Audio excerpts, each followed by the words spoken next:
Hi കൂട്ടുകാരെ, പുതിയൊരു വീഡിയോയിലേക്ക് എല്ലാവർക്കും സ്വാഗതം.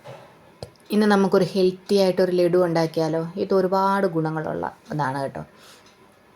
അന്നേരം ഞാൻ അതിനകത്ത് ആവശ്യത്തിന് എടുത്തിട്ടുള്ള സാധനങ്ങൾ കുറച്ച് എള്ളെടുത്തിട്ടുണ്ട്. അളവ് പറയാൻ അറിയത്തില്ല, ഞാൻ 200 ഗ്രാം വാങ്ങിച്ചു. അപ്പോൾ അതിൻ്റെ ഒരു പകുതി എന്ന് പറയാം വേണമെങ്കിൽ. അപ്പോൾ നമ്മൾ എത്രയാണെന്ന് വെച്ചാൽ അതനുസരിച്ച് എടുത്താൽ മതി.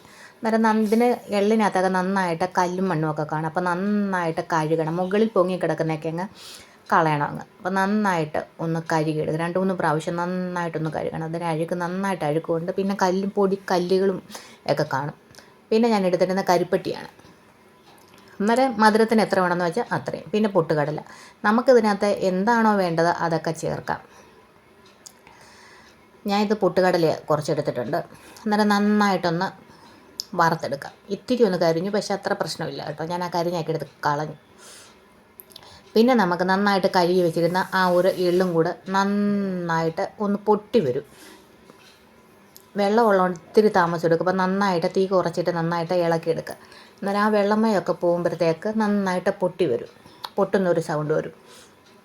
അന്നേരം നമുക്ക് കൈവിടാതെ നന്നായിട്ട് ഇളക്കി. ഇത് എള്ളിനകത്തൊക്കെ എന്ന് വെച്ച് കഴിഞ്ഞാൽ ഒരുപാട് അയണൊക്കെ അടങ്ങിയിട്ടുണ്ടല്ലോ. അപ്പം എല്ലിനും പല്ലിനും ബുദ്ധിക്കും തലമുടിക്കും ഒരുപാട് ഗുണങ്ങളുണ്ട് എള്ളിന്. അന്നേരം ഞാനത് ഒന്ന് ക്രഷ് ചെയ്തിട്ടുണ്ട്. ഒരുപാട് അങ്ങ് പൊടിക്കണ്ട, ഒന്ന് ക്രഷ് ചെയ്തെടുത്തിട്ടുണ്ട്. അതും എടുത്തു. അന്നേരം നന്നായിട്ട് അതിൻ്റെ ആ എള്ളിൻ്റെ വെള്ളമയൊക്കെ മാറി നന്നായിട്ട് പൊട്ടി വരാൻ തുടങ്ങുന്നു. അപ്പം നമുക്ക് കൈവിടാതെ ഇളക്കി കൊടുക്കണം.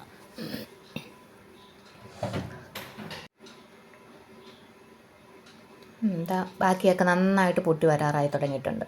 അപ്പോഴത്തേക്ക് നമുക്ക് ആ കരിപ്പട്ടി നന്നായിട്ട് ഒന്ന് അരിച്ചെടുക്കണം. ആവശ്യത്തിന് എത്രത്താണോ മധുരം വേണ്ടതെന്ന് വെച്ചാൽ അതനുസരിച്ച് നമുക്ക് ഒഴിച്ചു കൊടുക്കാം. കാരണം ഉണക്കമുന്തിരിക്കകത്തും പിന്നെ ഈന്തപ്പഴത്തിനകത്തൊക്കെ നന്നായിട്ട് മധുരം ഉണ്ടല്ലോ.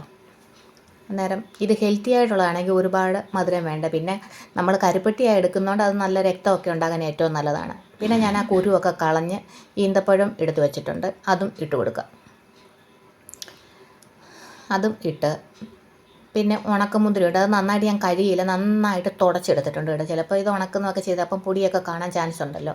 നന്നായിട്ട് ഇളക്കിയെടുക്കുക. അപ്പോൾ ഇതിൻ്റെ നന്നായിട്ടല്ല ഇളക്കി നന്നായിട്ട് മിക്സായി കഴിയുമ്പം നമുക്ക് പൊട്ടുകടല ചേർത്താൽ മതിയാകും. അല്ലെങ്കിൽ അതങ്ങോ വല്ലാതങ്ങോ കുഴഞ്ഞു പോകുന്ന പോലൊക്കെ ആയിരിക്കും.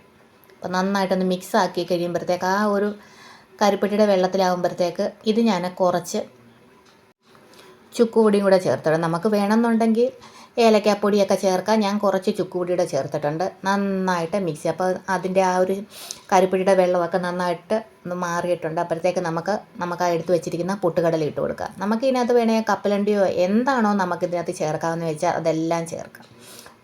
നമുക്ക് ദിവസം ഒരു ചെറിയ ഒരു ഉണ്ട കഴിച്ച് കഴിഞ്ഞാൽ നല്ലതാണത്. ഒരുപാട് ഗുണങ്ങളുണ്ട്. ഞാൻ കുറച്ച് നെയ്യും കൂടെ ചേർത്തിട്ടുണ്ട്, വളരെ കുറച്ച്. അന്നേരം നമുക്കിന്ന് ഉരുട്ടി ചെറുതായിട്ട് ബോൾസ് ആക്കി എടുക്കുമ്പോൾ കയ്യിൽ ഒട്ടിപ്പിടിക്കത്തില്ല. അപ്പോൾ നന്നായിട്ട് മിക്സ് ആയിട്ടുണ്ട്. എനിക്ക് ഒത്തിരി ഇഷ്ടപ്പെട്ടു. ഇവിടെ നല്ല ടേസ്റ്റാണ്. ഇവിടെ എല്ലാവർക്കും ഇഷ്ടപ്പെട്ടു.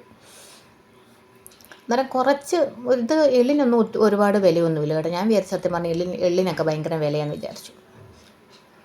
അന്നേരം ചൂടൊക്കെ ആറി കഴിയുമ്പോൾ നമുക്ക് ചെറിയ ഉരുളകളാക്കി എടുത്ത് വെക്കാം. ഇത് നമുക്ക് ഒരു എയർ ടൈറ്റ് ആയിട്ടുള്ള ഒരു കണ്ടെയ്നറിനകത്ത് എടുത്ത് വെച്ച് കഴിഞ്ഞാൽ നമുക്കും ദിവസം ഓരോന്ന് വിധം കഴിക്കാം. കുഞ്ഞുങ്ങൾക്കാണെങ്കിലും കൊടുക്കാം. അന്നേരം ഇതൊന്ന് ട്രൈ ചെയ്ത് നോക്കണം കേട്ടോ. അപ്പോൾ അടുത്ത വീഡിയോ ആയിട്ട് വീണ്ടും കാണാം. Thank you.